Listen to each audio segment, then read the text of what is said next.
Hey, it's Monday, November 9th, and you are at Litvak Leadership Live with our fresh Litvak Leadership pages on YouTube and Facebook. And if you're not subscribed to them yet, well, now is your opportunity. As you're watching this video, make sure you hit subscribe to Litvak Leadership on YouTube and Facebook. Okay, enough shameless self-promotion. Let me introduce you to my friend and brother in the faith, the one, the only Paul Woods. How are you doing today, Paul? Well, good afternoon, my friend. I am doing fantastic, loving life, and so glad to be here with you in my basement. I feel like Joe Biden. I'm in my basement with you. Yeah, okay, we're not going to talk about Biden today. Unless someone brings him up. So let me make it so I can see the comments. So Paul, in the promotion for this, I called Paul Tri-Vocational. But then I started looking deeper at his Facebook and such. And Paul is in financial services, real estate investor, builder, musician, pastor. So Paul, how do you balance 5 vocations? Well, I think tri-vocational is a real accurate description because I'll try anything, Okay. But no, how do I balance it? I don't know. Sometimes I do it well. Sometimes I don't do it so well. But for me, it's really about following the call of God in my life and looking for ways to do that in the freedom that not only spiritual freedom, but in the physical freedom that the United States of America gives us. I mean, we live in the greatest country on the planet, and that is not just a cliche. And so I greatly appreciate the freedoms that we have. So I look for ways to produce that help people. I try to solve the biggest problems I can figure out how to solve, and people pay me for that, just like they pay you for that. So that's what I do, and I kind of take it one step at a time, one day at a time, and try to follow the peace in my heart that I ask God to give me for my direction. Awesome. So yeah. So when you look at everything you do, people generally come up with a why they're doing something to be fully motivated. So which of all these came first? Of the various vocations, which was the first one, and how did it lead to the others? Well, I guess I've been a musician since I was a child. Mom started me at 6 years old on piano, and I just took to it. It's a gift that God had given me, and my parents were very keen to get me into a place where I could get educated, get trained, and so music has always been a central part of my life. So if you're asking which came first, that would be it. And then from music, so when you were younger, did you see yourself that you were going to be a professional musician touring? How did you make the pivot to the other vocations? Oh, that's a good question. I went to college at Miami University in Oxford, Ohio, and I went there to study music. Now, the reason I went to college is because I graduated high school, and I didn't know anything else to do. I know that it was ingrained in me, if you didn't go to college, you were a loser or a bum. So you go to college. And so that's what I did. And boy, did I get a bunch of college debt. And boy, that was not a good choice after all. But I went to college, and the only thing I was really good at was music in school.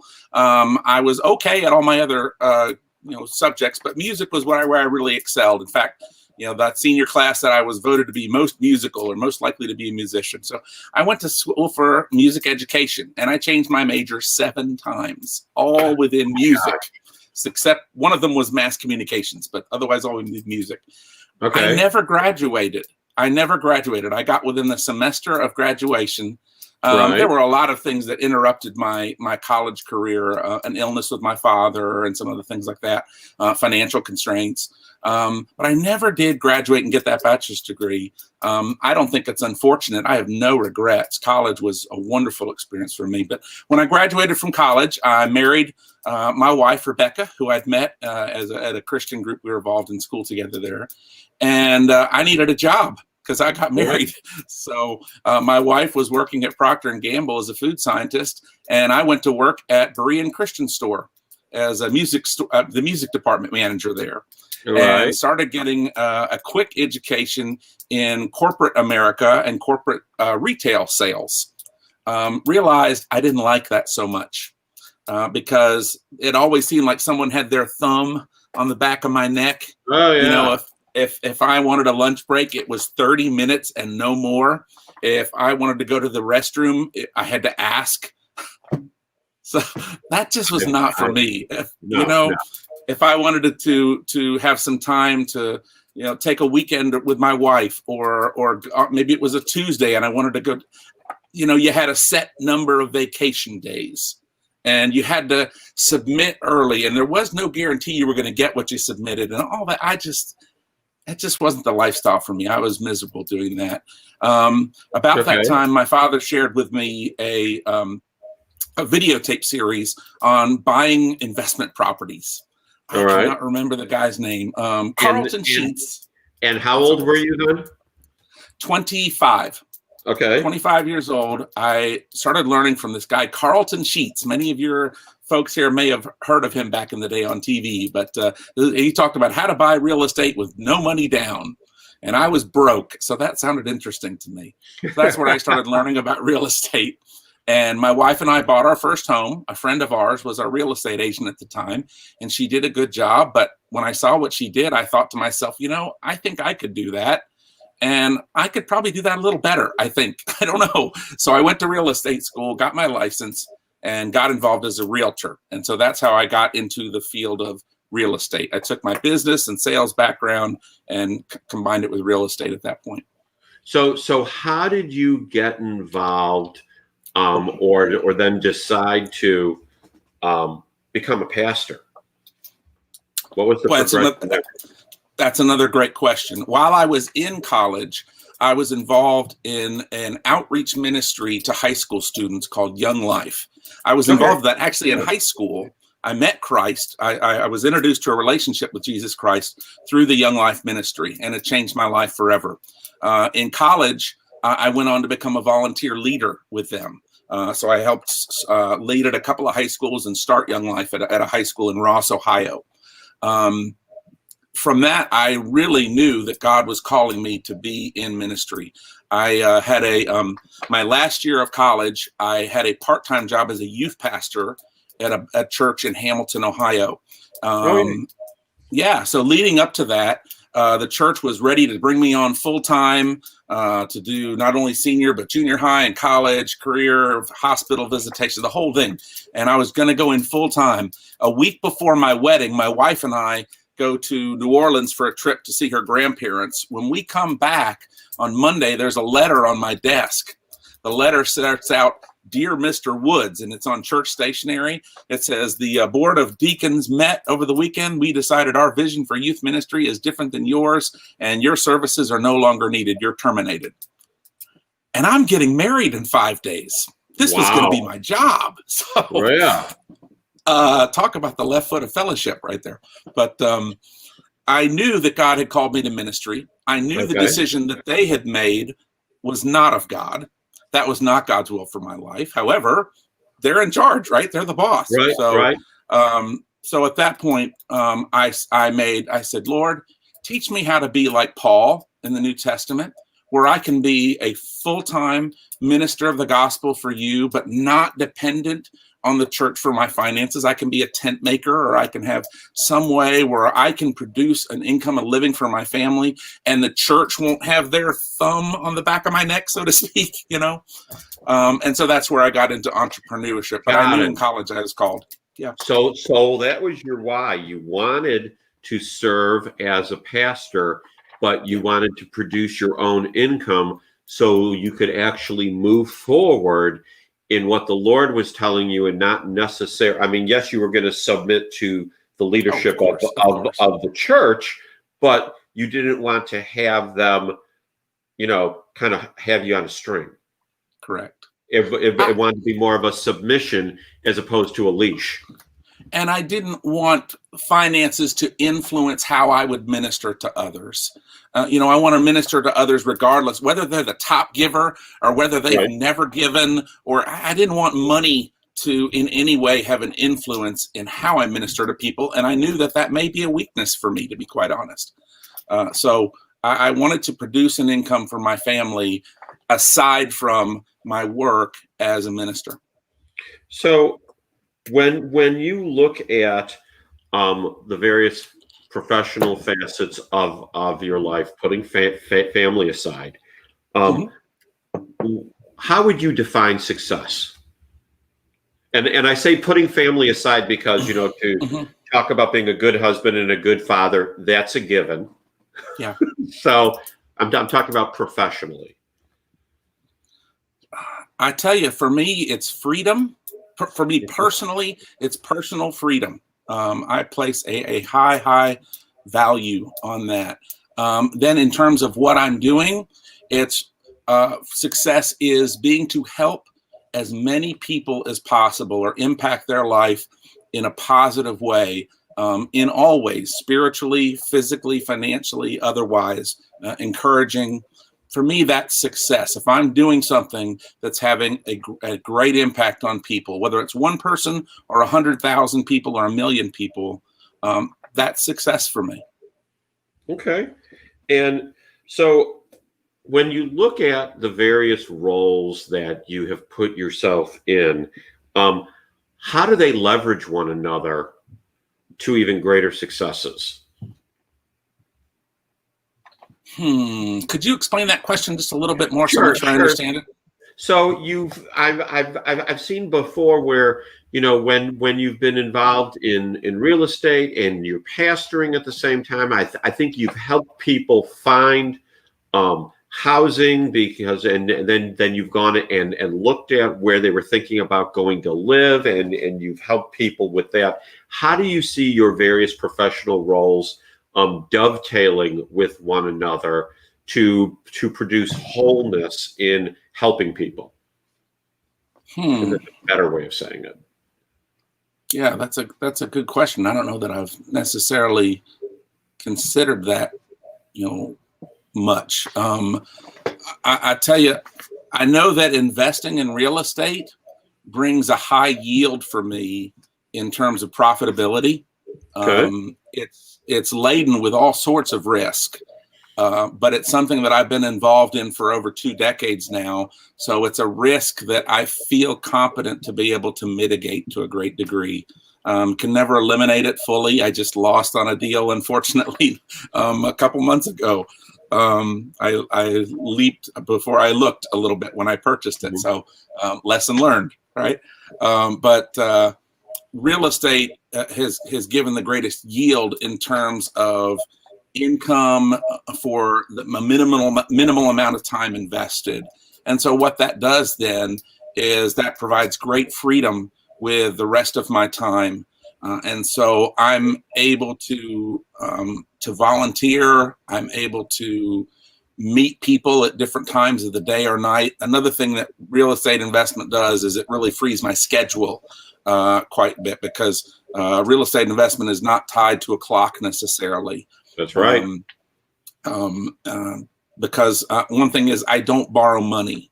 So I'm not tied to an interest payment clock or something like that. When I invest in real estate, I invest my own money. If I don't have the money for it, I don't borrow. I don't do hard loans or anything along those lines there. Not saying that's wrong necessarily. We could have a great conversation about that. But for me, I don't time myself. I want to be able to sleep well at night. So like I said, that frees up my time to do whatever is needed in the other areas of my life that need me or that I enjoy and I get refreshment from, or those types of things. Okay. So who do you counsel with to stay on track? I have 5 men in my life. They're all older than I am. Most of them are a previous generation to me. One is in my generation. And they're all men that I've met through my walk of life in these 50 years. and I kind of consider them on my board, the board of directors of my life. And so when I have any kind of a major decision to make or important thing to consider, these are the men that I contact, and I ask them to pray for me. These are men who love me. They have nothing to gain by the advice that they or the insight that they give me. These are men who know how to hear the voice of God. They've proven it time and time again, and they're on Team Paul. So I love having those guys in my life, and I found great peace and great security through their counsel. So your board of directors, do they ever disagree when you go and talk with them? Does one give you one bit of advice and one give you another that is conflicting? How do you work through that? Well, that's a good question. I don't know that I always go to all five of them with one particular issue. They come from different walks of life. And so they have some different strengths in terms of experience in their life. But there have been times where one person there's one time I think in particular where one person gave a piece of advice and another person gave a piece of advice that was pretty much polar opposite of each other. Oh, yeah. And so then I took that to the Lord myself and said, yeah, because they realize I don't ever put them, I don't ever make them responsible for my choices. I go to them for advice and input. I listen to it. I try to follow it. But I'm the one responsible for my choices. And I don't ever put that responsibility on them, or they'd probably never give me advice again. So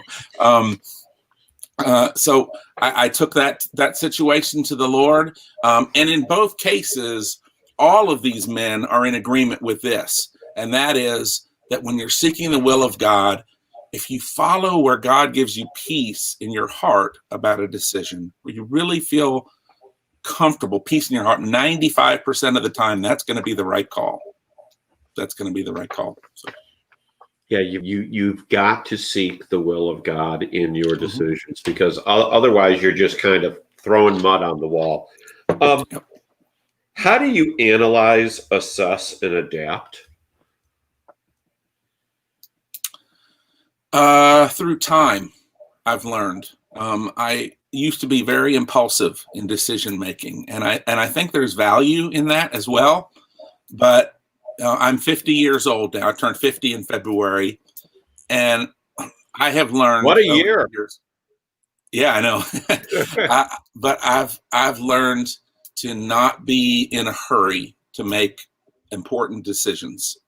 Also, not to be, not to spend too much time on unimportant decisions. You know, little things. Just make the decision to move on. But when it's big stuff, don't be in such a hurry. No matter how sweet the apple looks to take a bite out of it, be sure it doesn't have razor blades in it first, you know? So take time and, you know, do an x-ray, get outside advice, outside input and opinions. I have learned the hard way from not doing that and then learning hard lessons that indeed is the path to go. And when I make mistakes, and boy, have I made a lot of mistakes, I try to learn from them. I try to learn from them so that I don't just fail, but I fail forward, like John Maxwell wrote a great book about failing forward. So talk a little bit about failing forward as to some of the lessons you've learned from it. Don't tell us what the failures are, but what are the things you've learned when things haven't turned out the way you wanted them to? We touched on it just a moment ago. I've learned a lot of times when something has turned out in a way that I didn't want it to go, I have to do what I call an autopsy, or as you can say, an analysis of it. You know, if that thing is dead, I want to find out what killed it, and what could I do to avoid something like that from being killed in the future. And again, most times it's me. It's me rushing, me being impulsive, or me being lazy sometimes. I had a business and when I lived in Northeast Georgia that I had started. It was a home building company. It was called Paul Woods Homes, had my name all over it. Okay. And I built it very quickly and built a strong reputation in the community. Boy, we built some great houses. But there were some benchmarks I knew that we had to be doing as a company in terms of business in order to be able to support the type of overhead I was carrying at the time. And if we weren't doing those benchmarks of production on houses, then I knew I'd have to make some adjustments or some changes in order to stay afloat. Well, long story short, I didn't make those adjustments.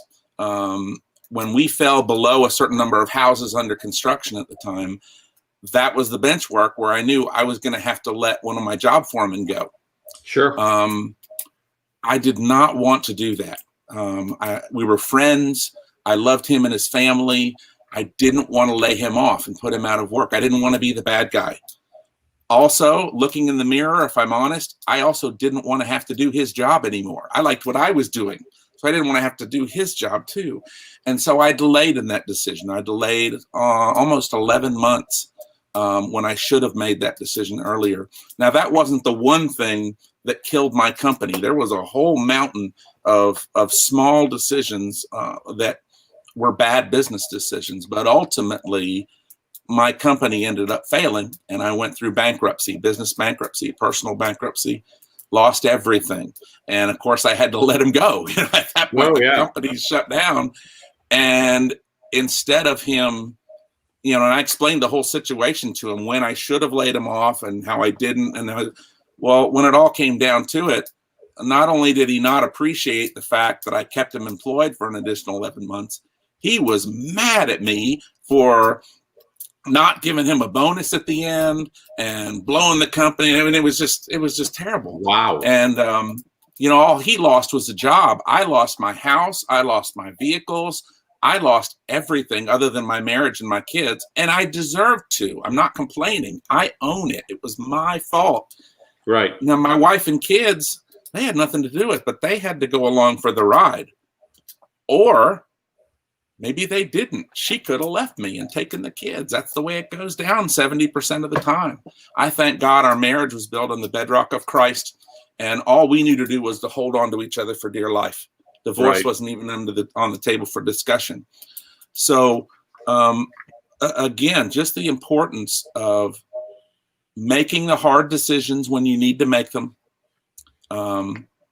When you give to the point where it's not wise for you to give any longer, you begin hurting your family by giving too much. Well, then you're not being the man that God called you to be. Because first and foremost, he's called you to provide for your family, spiritually, financially, otherwise. And I blew it. I blew it. And I will never blow it again. I'll never blow it again. Yeah, that had to be a very hard lesson. I cannot even begin to imagine that. Sean, it was, but I'm grateful for it. I've lived a very good life. My parents stayed married. They loved each other. They raised my brother and I in a very comfortable home, middle-class home in Ohio. I never got involved with drugs or alcohol. I've never had much in the way of pain in my life. That experience helps me now. I'm not saying it's the same as someone who goes through the pain of abandonment or the pain of other things, but now I know what deep heart pain feels like. I was so devastated by that situation. I wanted to quit my relationship with the Lord. I was close to being suicidal. I was totally humiliated. It was very public.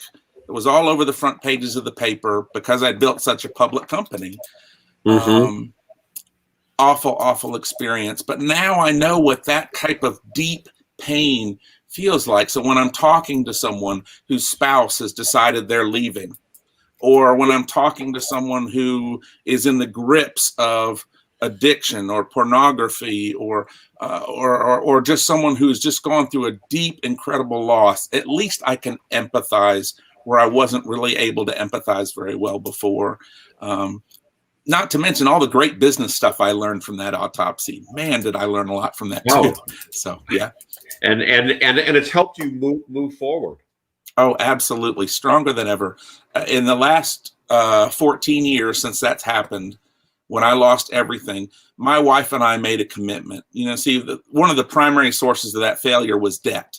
I was $3 million in debt, and it was just foolish. And even though we practiced no debt in our household personally, I bought into the lie in business that you have to have money to make money. And if you borrow money for leverage, it's good. And that's how your businesses get going, lines of credit, all this stuff.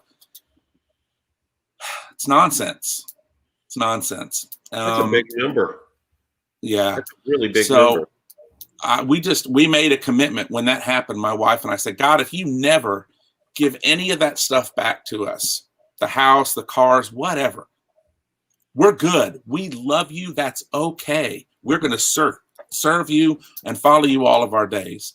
But Lord, if you ever do trust any of that stuff back with us, we vow this day we will never borrow money again, business, personal, or otherwise. We vow to follow your business, your financial principles to the best of our abilities. And that's what we've done. And in 14 years, God has given everything back to us that we lost and so much more. And it's not just the stuff or the money. And it is those things. God's given all of that back to us that we lost, which is just unbelievable. But the relationships, the opportunities that have opened, and just, I will forever praise his name. Forever. Amen. So as we're getting close to 30 minutes, so as we're winding towards that, when people watch the replay of this video, yeah, and there's the dog barking, golden retriever, big bark. When people watch the replay of this video and they say, boy, that Paul Woods, I took this away from that interview. Go. You know, I have no idea where you are or what you're facing in your life right now.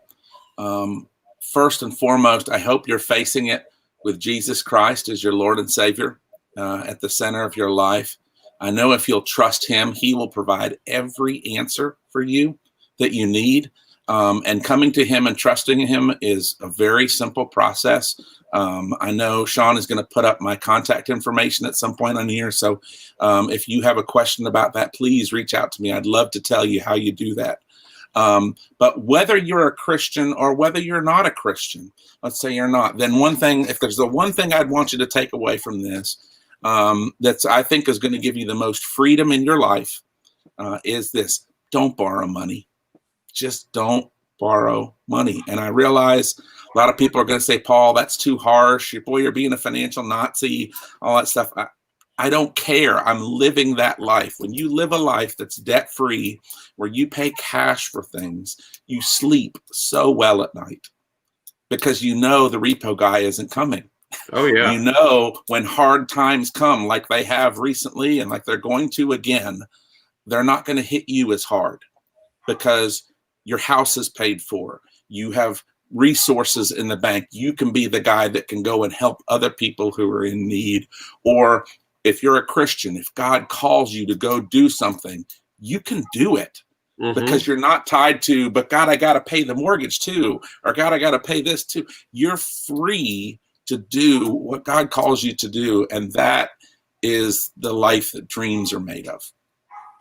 Come on. Good word from you, Mr. Paul Woods. So this has been my friend Paul Woods here on Litvak Leadership Live. If you want to get in touch with Paul to either find out more about the ministry he is involved in, or in financial services or home flipping, which we didn't even touch on, but Paul is a master home flipper, has done it how many times now? I don't know. A lot.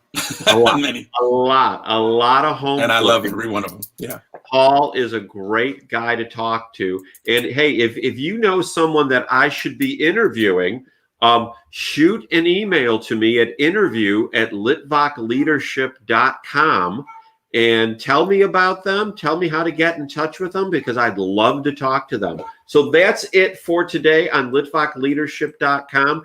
If there's anything that you want to get in touch with Paul about, you saw his contact information before. If you missed it, just reach back out to me and I will get it to you.